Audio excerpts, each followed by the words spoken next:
नमस्कार दोस्तों। तो आज हम लोग बिहार दरोगा का जो हम लोग स्टार्ट किए हुए हैं, बिहार दरोगा मेंस का जो जिसका फरवरी में होना है मेंस, उसका हम लोग एडिटोरिया का 14 सेट करने जा रहे हैं। आज आज लास्ट दूसरा सेट हम लोग को हो जाएगा। टोटल इसमें एडिटोरिया में 15 सेट दिया हुआ था, आज हम लोग इसमें 14वां सेट कर रहे हैं। दोस्तों अगर कोई भी अगर इस पे चैनल पर आप लोग नया आप लोग हैं तो इस चैनल को सब्सक्राइब कर लिएगा। हर एक एग्ज़ाम के लिए सेट प्रैक्टिस कराया जाएगा यहाँ पे। ठीक है दोस्तों, तो आगे चलते हैं, देखते हैं आज का पहला क्वेश्चन क्या कह रहा है इसमें। देखते हैं पहला क्वेश्चन आज का है। पहला क्वेश्चन है कि किस आयरिश लेखक ने उपन्यास पैगंबर सॉन्ग के लिए बुकर पुरस्कार 2023 को जीता है? तो इसका मतलब पॉल लिंच। कहाँ के याद रखिएगा, किस देश का है? तो ये आयरलैंड का है। क्या नाम है?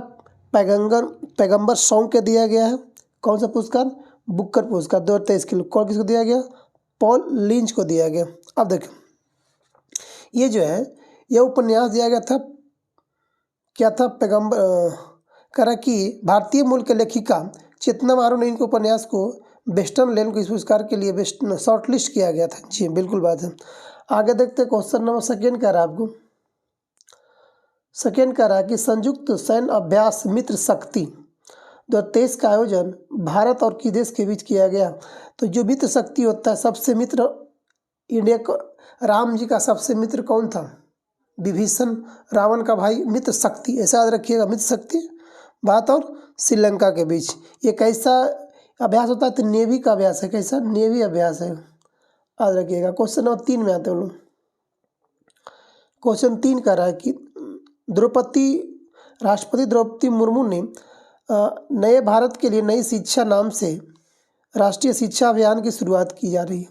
किस राज्य में की है? तो आपको 3 का हो जाएगा। कहाँ पे? उड़ीसा में। कहाँ पे? उड़ीसा में। नवंबर 2023 में यहाँ पे जाकर संबलपुर में, कौन? संबलपुर में वहाँ पे शिक्षा का एक शुरुआत की थी, राष्ट्रीय शिक्षा अभियान की शुरुआत की थी। क्वेश्चन नंबर 4 देखते हैं।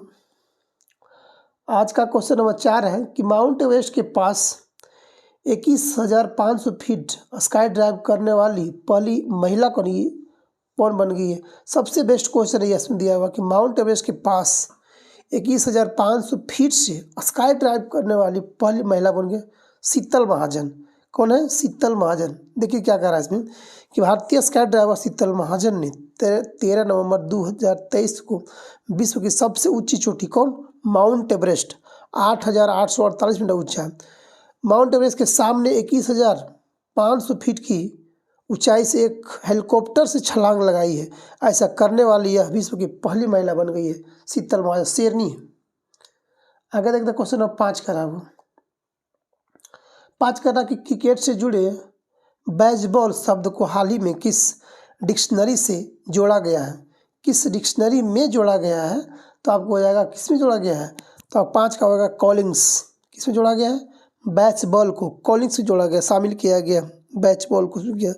इसका अर्थ होता है टेस्ट क्रिकेट की एक शैली है जिसमें से बल्लेबाज पक्ष अत्यधिक आक्रामक तरीके से खेलकर बढ़त हासिल करने का प्रयास करता है, बेसबॉल। क्वेश्चन नंबर 6 में आते हैं। क्वेश्चन 6 कह रहा कि हाल ही में आयोजित एंथुरियम उत्सव किस राज्य का प्रमुख उत्सव है? एंथुरियम उत्सव किस राज्य का प्रमुख उत्सव है? तो आपको 6 का आपको हो जाएगा 3 नंबर। कहाँ के? मिजोरम का हो जाएगा। कहाँ का? मिजोरम का। चिखला कोलो उत्सव कहाँ मनाया था? चिखला कालो उत्सव तो गोवा में। वितस्ता महोत्सव जम्मू कश्मीर में। आदि फुरक्कू उत्सव तमिलनाडु में। आगे देखते क्वेश्चन नंबर 7 का रहा। क्वेश्चन 7 का रहा कि हाल ही में किस शहर में भारत का पहला नैनो लिक्विड DAP मतलब कि diammonium phosphate fertiliser plant की शुरू किया गया है? तो आपको जो गांधीनगर, कहाँ पे? गुजरात में। गांधीनगर गुजरात।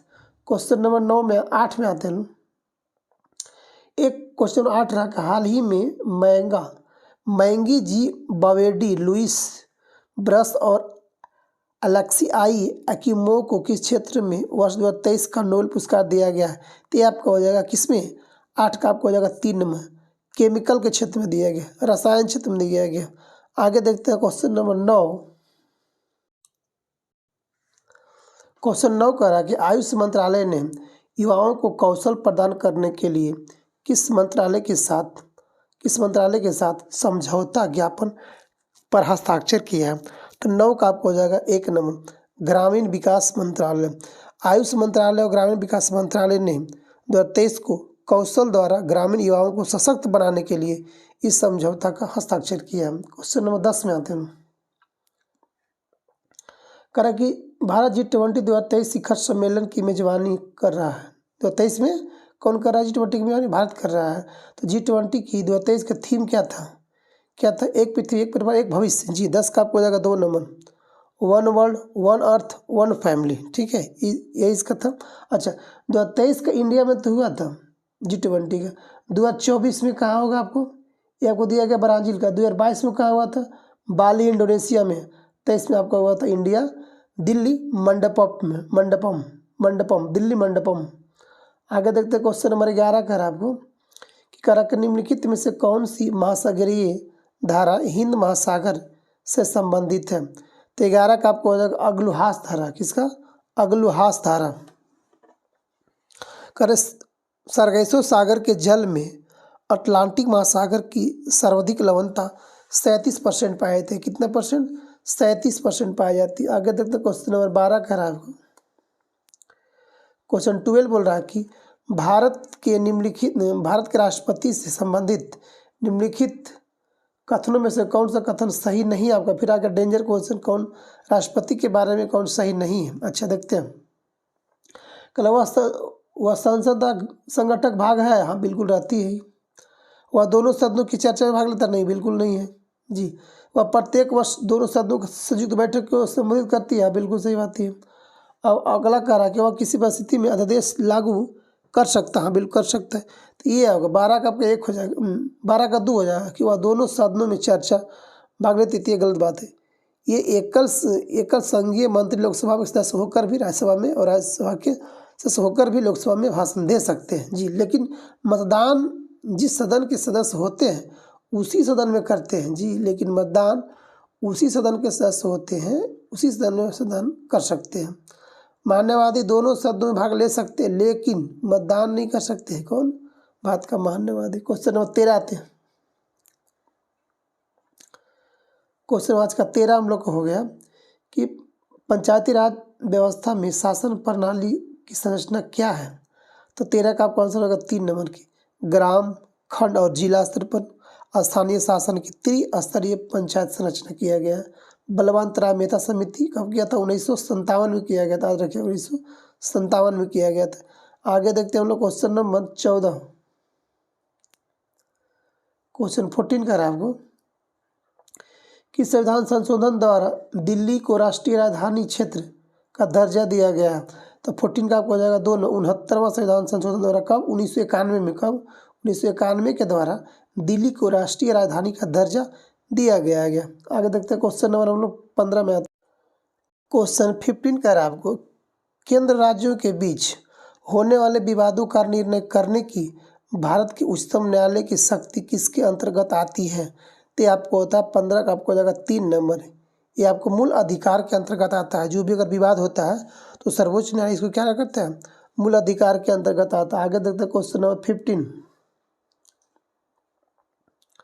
क्वेश्चन 15 का आपको कि निम्नलिखित में से कौन सा अधिकार केवल राज्यसभा को प्राप्त है? कौन सा अधिकार केवल राज्यसभा को प्राप्त है?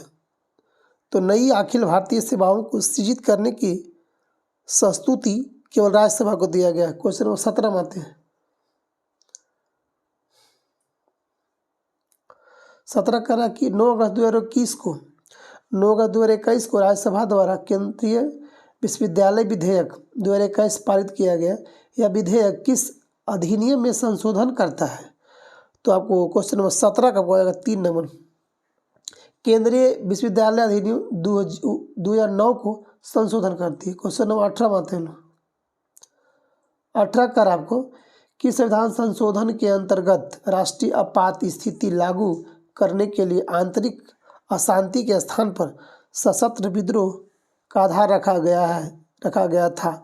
तो 18 का आपको हो जाएगा 1 नंबर 44वां संविधान संशोधन 1978 के द्वारा किया गया था। राष्ट्रीय आपात के संदर्भ में आंतरिक अशांति शब्द के स्थान पर सशस्त्र विद्रोह का रखा गया। जी, राष्ट्रीय आपात के संदर्भ में आंतरिक जो अशांति शब्द के स्थान पर उसके स्थान पर कहा गया है कि सशस्त्र विद्रोह का नाम दिया जाएगा। राष्ट्रपति के लिए यह व्यवस्था बनाई गई कि यह केवल कैबिनेट में लिखित सिफारिश पर ही आपातकाल घोषित कर सकते हैं। कैबिनेट की सलाह को पुनर्विचार के लिए वह एक बार भेजने के लिए राष्ट्रपति को शक्ति, परंतु पुनर्विचार के बाद यह बाध्यकारी होगी। आगे देखते हैं, क्वेश्चन नंबर 19 में आते हैं लोग। क्वेश्चन 19 कह रहा है कि अधिकारियों पर विचार कीजिए। पहले लोकसभा अध्यक्ष है, राज्यपाल है, प्रधानमंत्री है, उपराष्ट्रपति है। तो क्रम के अनुसार सजाना है। तो क्रम के सजाएंगे तो पहला कौन आएगा हम लोग का? पहला हम लोग का आएगा कौन? 3 आएगा। पहले उपराष्ट्रपति आएगा 3 नंबर, ठीक है। उसके बाद आएगा प्रधानमंत्री, ठीक है, 4। उसके बाद हम लोग का आएगा कौन? राज्यपाल, 2। उसके बाद कौन आएंगे? उसके बाद आ जाएंगे लोकसभा अध्यक्ष, 3 4 2 1, 3 4 2, ऑप्शन नंबर 1 नंबर। आगे देखते हैं, क्वेश्चन नंबर 20 में आते हैं। 20 का रख नीचे दिए गए राज्यों को भारत संघ के संपूर्ण राज्य का दर्जा प्राप्त होने का सही कालानुक्रम कौन सा है? तो आपको 20 का आपको हो जाएगा। देखिएगा, नागालैंड को दिया कब? 63 में। अरुणाचल प्रदेश को कब दिया गया था? 72 में दिया गया था आपको, ठीक है। अरुणाचल को 87 में दिया गया था, नागालैंड को 63 में। वही अगर हरियाणा की बात की तो 66 में। अगर वही देखा जाए सिक्किम को तो 75 में। यानी कि ऑप्शन नंबर 20 का 3 नंबर, नागालैंड 63, हरियाणा 66, सिक्किम 75 और अरुणाचल प्रदेश 1987 में दिया गया था। आगे नंबर 21 देखते हैं हम लोग। रोमानिया की राजधानी कहाँ है? किसका? रोमानिया की राजधानी कहाँ है? तो बुखारेस्ट। किसका होगा? बुखारेस्ट। यानी 22 का आपको हो जाएगा, 21 का आपको हो जाएगा 4 नंबर, रोमानिया का बुखारेस्ट। अब देखिएगा, हंगरी का बुडापेस्ट, कांगो लोकतंत्र गणराज्य का किन्शासा। कांगो का कहाँ पे राजधानी होता है? किन्शासा। रोमानिया का बुखारेस्ट, सोमालिया का मोगादिशु। अब देखते हैं क्वेश्चन नंबर 22 का आपको। अच्छा, 2011 की जनगणना के अनुसार बिहार का जनगणना का है सर्वाधिक जनसंख्या घनत्व, सर्वाधिक जनसंख्या घनत्व वाला जिला कौन सा है? सबसे ज़्यादा हम लोग को जनसंख्या कहाँ पड़ता है? बिहार में। कहाँ? सीवर में पड़ता है हम लोग को, बिहार में। अच्छा, अब देखते हैं बिहार में सर्वाधिक जनसंख्या घनत्व कहाँ पर? सीवर में। बिहार का सर्वाधिक लिंगानुपात वाला जिला गोपालगंज। बिहार का सर्वाधिक साक्षरता वाला जिला रोहतास। और बिहार का सर्वाधिक क्षेत्रफल वाला जिला पश्चिमी चंपारण। आते हैं क्वेश्चन नंबर 23 में लोग आते हैं। ये रहा हम लोग का 13वां नंबर क्वेश्चन कह रहा है, 23वां नंबर कह रहा है कि भूमध्य रेखा जो होता है कितने देशों से गुजरती है? तो विषुवत रेखा से 2 बराबर भागों में बांटते हैं। उत्तरी गोलार्ध बोलते हैं, ऊपर वाले को ऊपरी गोलार्ध, नीचे वाले को दक्षिणी गोलार्ध। तो ऊपर पड़ता है कर्क रेखा, नीचे पड़ता है मकर रेखा। तो कह रहा है विषुवत रेखा कितने देशों से होकर गुजरती है? तो आपको हो जाता है 13 देश से होकर गुजरती है। इससे देख लीजिएगा कौन? Ecuador, Colombia, Brazil, Gabon, Congo गणराज्य, Uganda, Kenya, Somalia, Maldives, Indonesia, Kiribati, Sao Tome और प्रिंसेप और कांगो लोकतांत्रिक गणराज्य गुजरती है। जी, आगे देखते हैं। हाँ, क्वेश्चन नंबर देखते हैं 24 नंबर का था। 13 जो कंट्री होती है वह विषुवत रेखा से होकर, भूमध्य रेखा से होकर गुजरता है। क्वेश्चन नंबर 24 का आपको कि निम्नलिखित में से ध्वनि की चाल किसमें न्यूनतम होगी, सबसे कम किसमें होगी? तो 24 का 1 नंबर, अल्कोहल में। अगर हाइड्रोजन की अगर बात की है तो 1286, कितना? 1286 मीटर पर सेकेंड। अगर वही अगर बात किया जाए पारा का, तो पारा कितना होता है? 1450। कितना? 1450 होती है। अगर वही देखा जाए हम लोग को शराब का, तो शराब का आपको होता है 1143 होता है, ठीक है। वही अगर बात किया जाए कांच के तो 5640। तो ऑप्शन के अनुसार सबसे कम किस में अल्कोहल, सबसे ज़्यादा किस में होगा? कांच में। क्वेश्चन 25 देखते हैं लोग। 25 क्वेश्चन कर रहा है आपको, आयु की क्षैतिज गति से होने वाले ऊष्मा के अंतरण को कहते हैं। तो क्या कहते हैं? तब 25 को 1 नंबर, अभिवहन कहते हैं। क्या कहते हैं? अभिवहन कहते हैं। क्वेश्चन नंबर 26 आते हैं। निम्न में से किस कारक के कारण वाष्पीकरण की दर में कमी आती है? किसके कारण वाष्पीकरण में कमी आती है? तो 26 का आते हैं नमी के कारण। किसके कारण? नमी के कारण आती है। क्वेश्चन नंबर 27 का रहा। इंसुलेटर का विद्युत प्रतिरोध होता है, तो 27 का हो जाएगा 4 नंबर, असीम रूप से उच्च होती है इंसुलेटर। आगे देखते क्वेश्चन नंबर 28 का रहा। 28 का रहा कि लोहे के निष्कर्षण में चूना पत्थर का इस्तेमाल किस रूप में किया जाता है। तो लोहे के निष्कर्षण में चूना पत्थर का इस्तेमाल किस रूप में किया जाता है, तो क्या जाता है फ्लक्स के रूप में। किसमें? फ्लक्स के रूप में किया जाता है। आगे देखते क्वेश्चन नंबर 29 का रहा आपको कि प्लेटिनम प्रतिरोध तापमापी से किस परास तक के ताप मापे जाते हैं। तो 29 का आपको हो जाएगा -200 डिग्री सेल्सियस से 1200 डिग्री सेल्सियस तक मापे जाते हैं। क्वेश्चन नंबर 30 में आने हैं। क्वेश्चन 30 का रख निम्नलिखित में से कौन सा रेडियो एक्टिव नहीं है। कौन नहीं हो जाएगा आपको, तो आपको देखिएगा 30 का आपका हो जाएगा 2 नंबर, जर्कोनियम आपको रेडियो एक्टिव तत्व नहीं होता है। अच्छा, रेडियो सक्रिय तत्व की खोज कौन किया था, तो फ्रेंच का एक वैज्ञानिक था जिसका नाम था हेनरी बैकरल तथा मैडम क्यूरी ने किया था, जिसके नाम दिया गया था अल्फा बीटा और गामा दिया गया था। आगे कहलाते हैं। आगे देखते हैं क्वेश्चन नंबर 31 देखते हैं। 31 कह रहा है कि प्रति अम्ल के रूप में प्रयोग किया जाने वाला क्षारक होता है कौन। तो 31 का आपको हो जाएगा 3 नंबर, मैग्नीशियम हाइड्रोक्साइड। कौन होता है? Magnesium hydroxide. इसका फॉर्मूला क्या होता है मैग्नीशियम हाइड्रोक्साइड? MgOH का 2 टाइम्स, MgOH का 2 टाइम। क्वेश्चन नंबर 32 में आते हैं। क्वेश्चन नंबर 32 कह रहा है आपको कि निम्नलिखित में से वह पदार्थ कौन सा है जो प्रायः फ्लोरेसेंट ट्यूब में इस्तेमाल किया जाता है। तो 32 का आपको हो जाएगा 3 नंबर, कौन हो जाता है? पारद वाष्प और तथा आर्गन होता है। पारद वाष्प के साथ और आर्गन होता है जी। आगे देखते हैं क्वेश्चन नंबर 33 का आपको।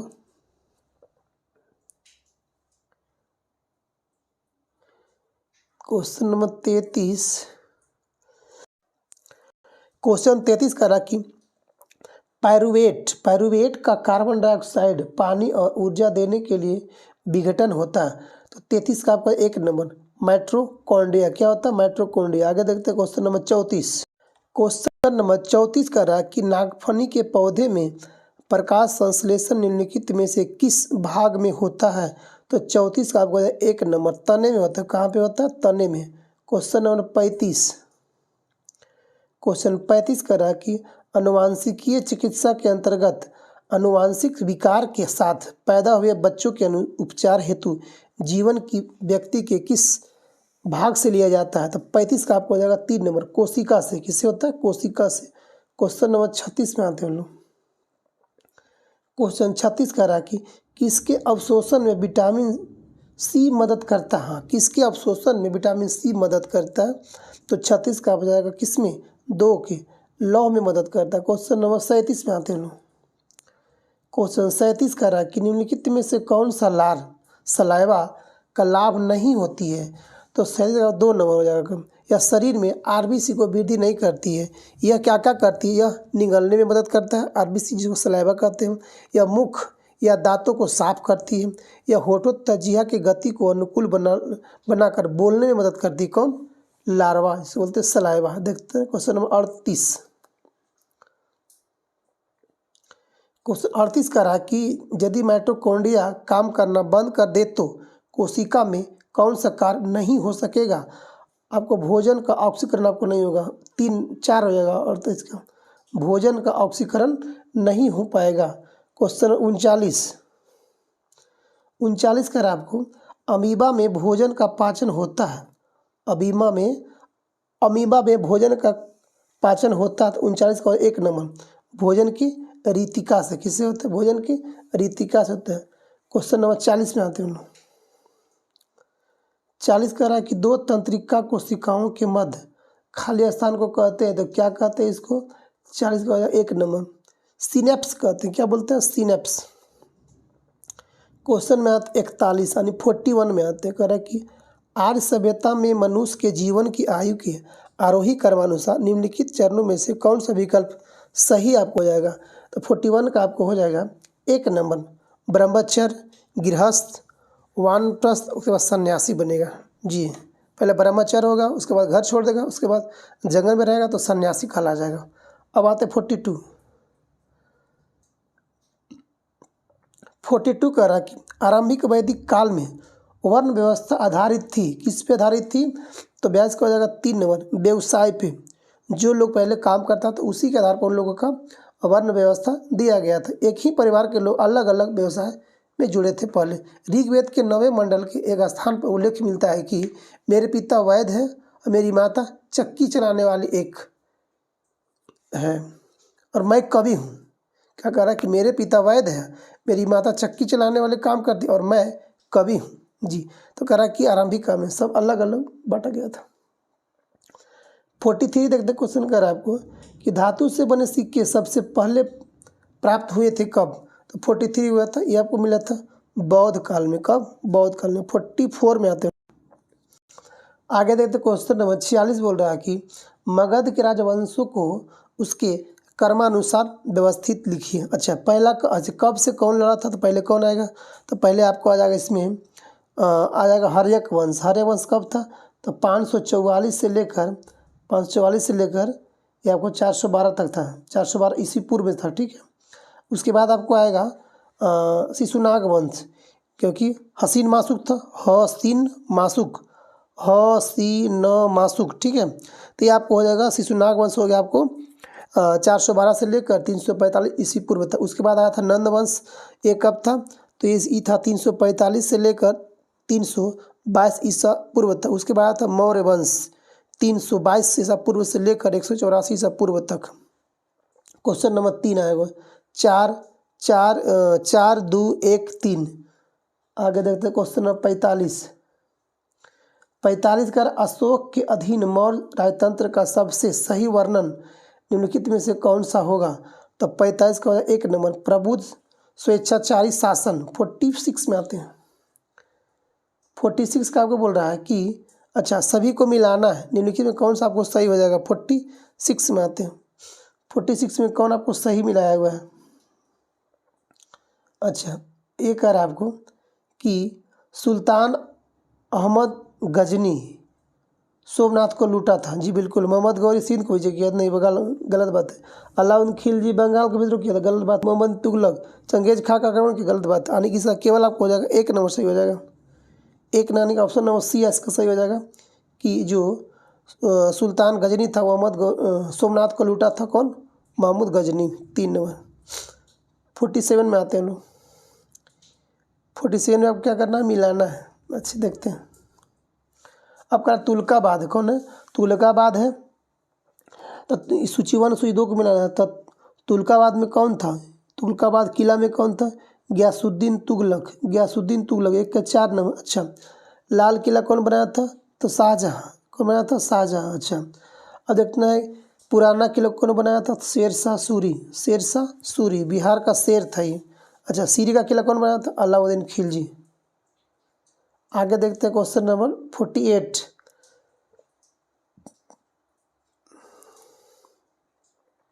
48 करा कि विजयनगर के शासकों ने प्रोत्साहित किया। तो क्या प्रोत्साहित किया? तो यह होगा तमिल, तेलुगु और संस्कृत एवं कन्नड़ को ये प्रोत्साहित किया था। 49 आते हैं लोग। 49 करा कि दिल्ली सल्तनत के किस सुल्तान ने इस्लामी शरीयत कानून द्वारा मान्यता प्राप्त केवल 4 करोड़ खराज, ज़कात, जजिया और खुम्स को ही आरोपित किया था? कौन था? 49 का फिरोज शाह तुगलक था। 49 का आपको 4 50 में आते हैं। क्वेश्चन 50 कर आपको कि राजसी तंगड़ी यानी तालिकोटा का युद्ध के समय विजयनगर शासक कौन था? तो 50 का 1 नंबर सदाशिव राय। कौन था? सदाशिव राय था। तालिकोटा का युद्ध कब हुआ था? तो 1565 में किया गया था। आगे देखते हैं क्वेश्चन नंबर 51 में आते कर रहा है कि प्रथम आंग्ल सिख युद्ध। जी प्रथम आंग्ल सिख युद्ध किस गवर्नर जनरल के समय हुआ था? तो आपका हुआ था लॉर्ड हार्डिंग के समय।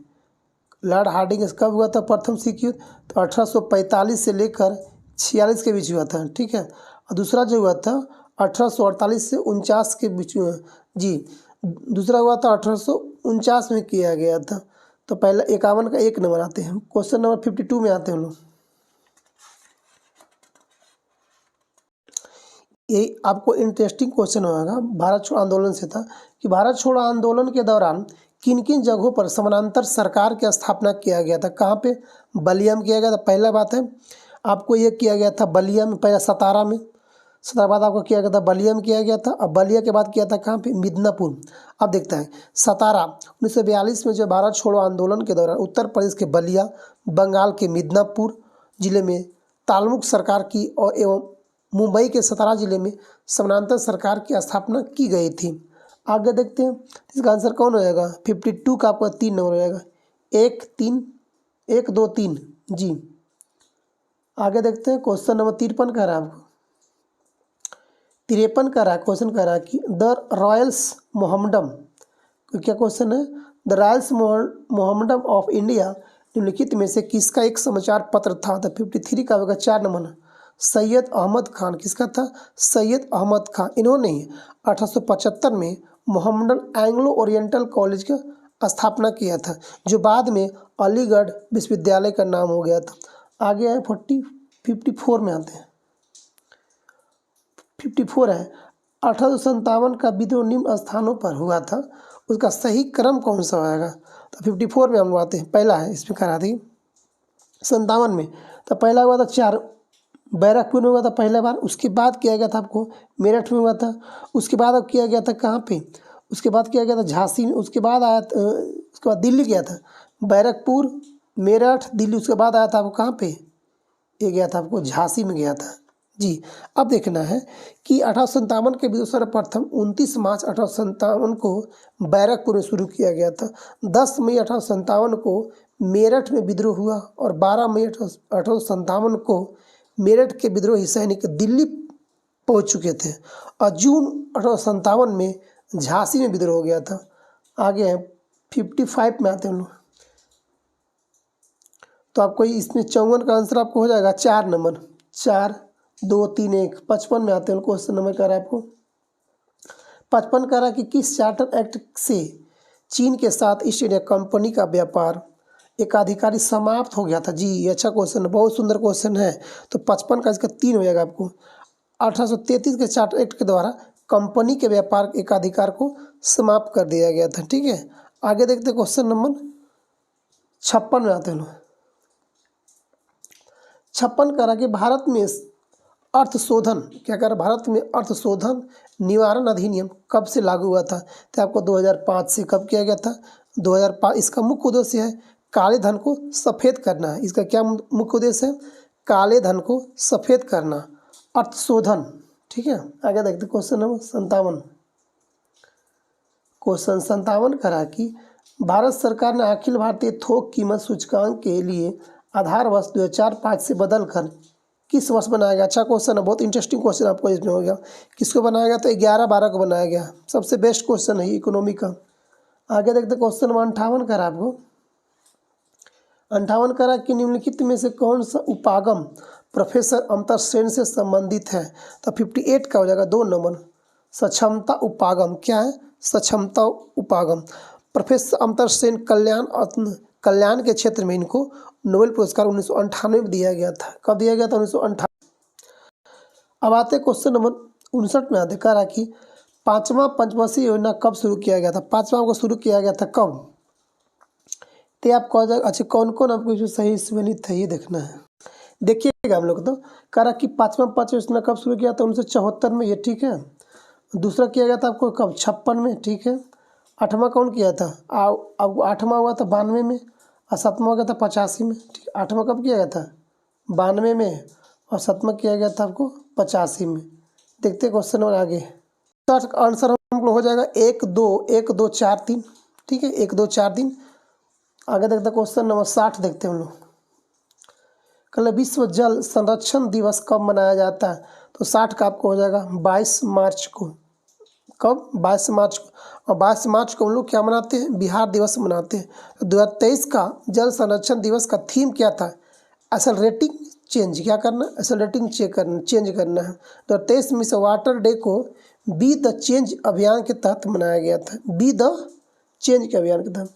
अब आते हैं 61 में आते कह रहा है कि महात्मा गांधी राष्ट्रीय उद्यान कहाँ है? महात्मा गांधी राष्ट्रीय उद्यान कहाँ है? 61 का हो जाएगा 61 का 2 अंडमान निकोबार में। कहाँ पे? अंडमान निकोबार में हो जाएगा। 62 में आते हैं लोग। 62 का आपको कि वैश्वीकरण में सम्मिलित कौन नहीं होता है, तो आपका 62 का हो जाएगा 4 नंबर। सार्वजनिक क्षेत्र की एक्टिविटी को हम लोग वैश्वीकरण में शामिल नहीं करते, तो कौन शामिल होता है? आयात शुल्क में कमी, आयात लाइसेंसिंग का उन्मूलन, अप्रत्यक्ष विदेशी निवेश का उन्मुक्त प्रवाह को शामिल करते हैं। अब आते हैं 63 क्वेश्चन कह रहा है आपको कि किस बायोम में, क्या कह रहा है, किस बायोम में सबसे कम तापांतर पाया जाता है, तो 63 का आपको हो जाएगा 4 नंबर। सदाबहार वर्षा बायोम में, किसमें? सदाबहार बायोम में जान। आगे देखते हैं क्वेश्चन नंबर 64 का आपको शिस्ट किस प्रकार के चट्टान का कायांत्रित रूप है? शिस्ट, तो 64 का आपको हो जाएगा बेसाल्ट। किसका हो जाएगा? बेसाल्ट हो जाएगा। आगे देखते हैं क्वेश्चन नंबर 65। ईरान की मुद्रा क्या है? 65 ईरान की मुद्रा क्या है? रियाल। किस क्या?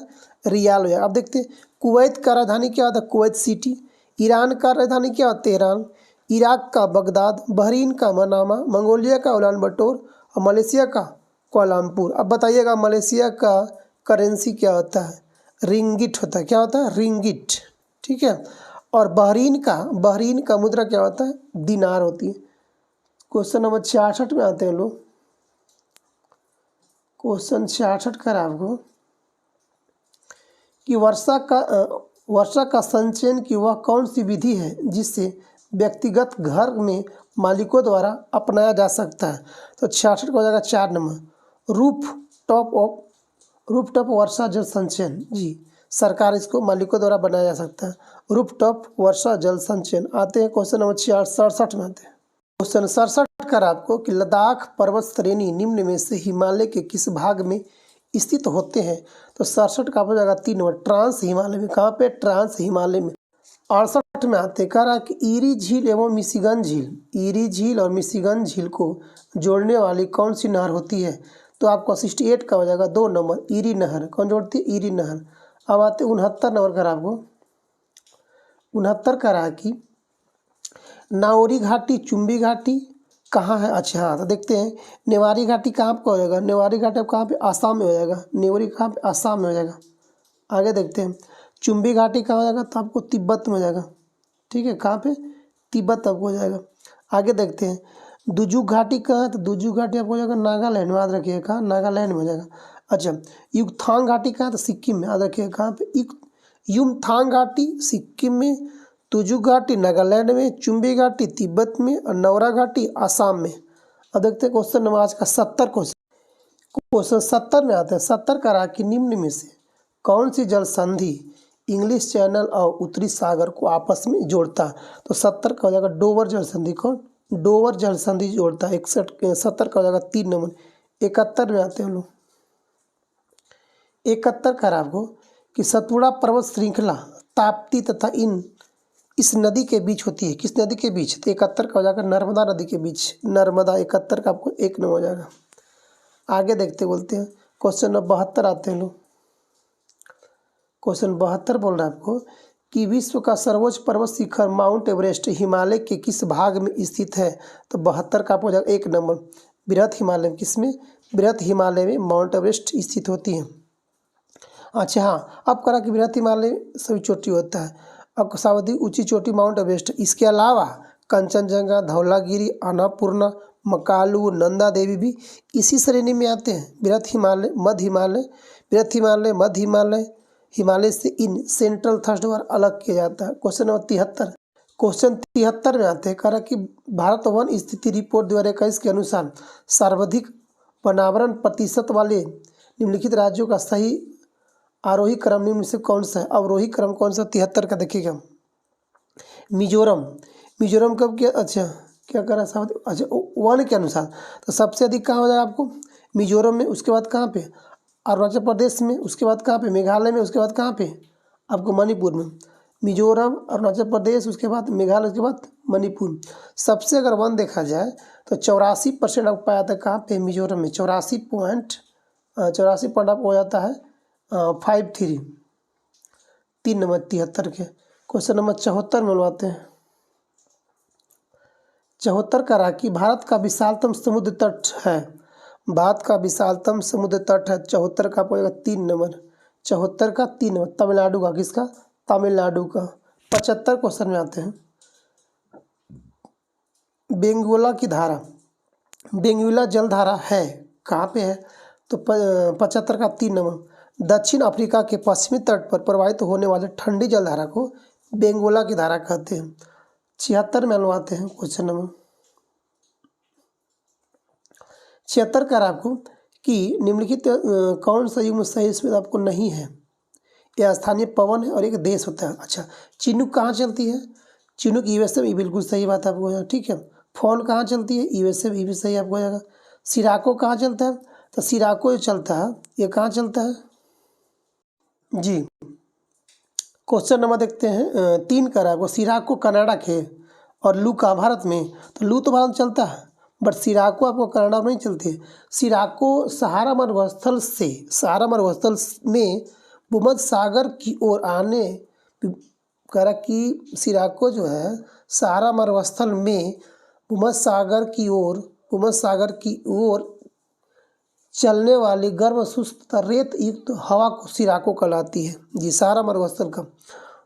अब देखते क्वेश्चन 77 का आपको। 77 का कि पूछताछ घास किस प्रदेश में पाया जाता था? आपको हंगरी में, कहाँ पे? हंगरी में। देखते कुछ और घास हम लोग का, जैसे कि पूछताछ तो हंगरी वाला हो गया।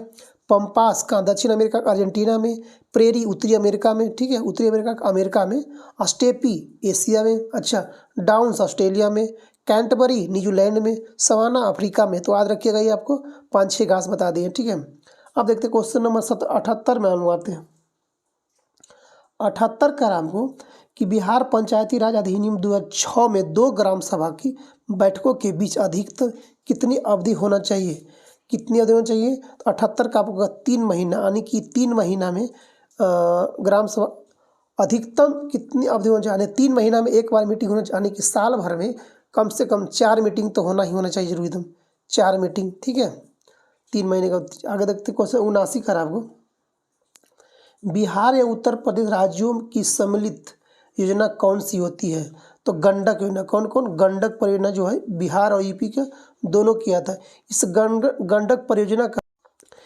गंडक परियोजना का जो स्थापना किया गया था, जो शुरुआत किया गया था 1961 में किया गया, रखिएगा 1961 में गंडक परियोजना का शिलान्यास किया गया था वाल्मीकि नगर निकट, ठीक है, इसी में होता है। क्वेश्चन 80 में लगाते हैं। आज का अंतिम क्वेश्चन हम लोग का है। अंतिम क्वेश्चन हम लोग का आज यहाँ से हो जाएगा। आज हम लोग का ये लास्ट क्वेश्चन है कि बिहार सरकार की महत्वाकांक्षी योजना 7 निश्चय 2 की अवधि क्या है? 2020 से लेकर 2025 तक। 80 का 4 हो जाएगा आपको। अच्छा, इसे कौन कौन सा इसमें शामिल होता है? तो युवा शक्ति, बिहार की प्रगति पहला इसमें होता है। कितना होता है? टोटल आपको इसमें मिला के 7 को दिया गया है। 7 निश्चय था, 7 को दिया गया। पहला इसमें होता है युवा शक्ति, बिहार की प्रगति। दूसरा होता है सशक्त महिला, सक्षम महिला। तीसरा होता है हर खेत तक सिंचाई का पानी आपको। चौथा होता है आपको स्वच्छ गांव, समृद्ध गांव। पांचवा होता है स्वच्छ शहर, विकसित शहर। और छठा आपको होता है इसमें कि सुलभ, सतर्क एवं आगे। सातवां आपको होता है सबके लिए अतिरिक्त स्वास्थ्य सुविधा होनी चाहिए। तो दोस्तों, इस चैनल को आप सब्सक्राइब कर लीजिएगा, लाइक करिएगा, शेयर कर दीजिएगा, ताकि लोग सभी को ये बेनिफिट हो सके दोस्तों।